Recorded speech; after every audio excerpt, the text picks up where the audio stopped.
রাত নামবে দিনে। ২১ শতকের সবচেয়ে দীর্ঘ পূর্ণ সূর্যগ্রহণ দেখা যাবে ২০২৭ সালের ২ আগস্ট। সেদিন সূর্য পুরোপুরি চাঁদের আড়ালে চলে গিয়ে কয়েক মিনিটের জন্য দিনের আলো নিভে যাবে।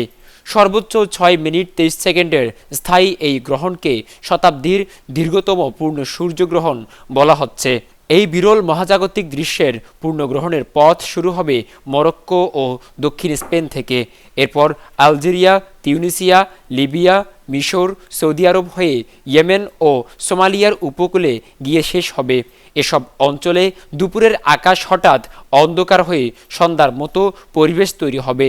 চাঁদের ছায়া ঘন্টায় প্রায় ২,০০০ কিলোমিটার গতিতে পৃথিবীর উপর দিয়ে অগ্রসর হবে। মিশরের লুক্সোর ও আসওয়ান অঞ্চলে সবচেয়ে দীর্ঘ সময় ধরে পূর্ণগ্রহণ দেখা যাবে।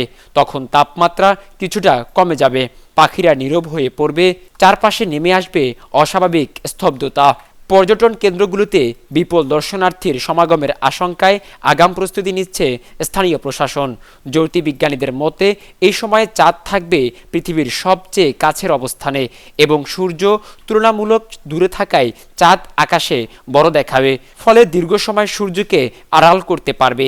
তবে সূর্যগ্রহণ দেখার সময় চোখের নিরাপত্তা অত্যন্ত জরুরি। বিশেষ সোলার ফিল্টারযুক্ত চশমা ছাড়া সূর্যের দিকে তাকানো বিপজ্জনক। পূর্ণগ্রহণের কয়েক মিনিট ছাড়া বাকি সময় খালি চোখে দেখা যাবে না। ২০২৭ সালের এই সূর্যগ্রহণ তাই বিজ্ঞান ও প্রকৃতিপ্রেমীদের জন্য এক অনন্য অভিজ্ঞতা হয়ে থাকবে। নিউজ ডেস্ক, দৈনিক পূর্বকোণ।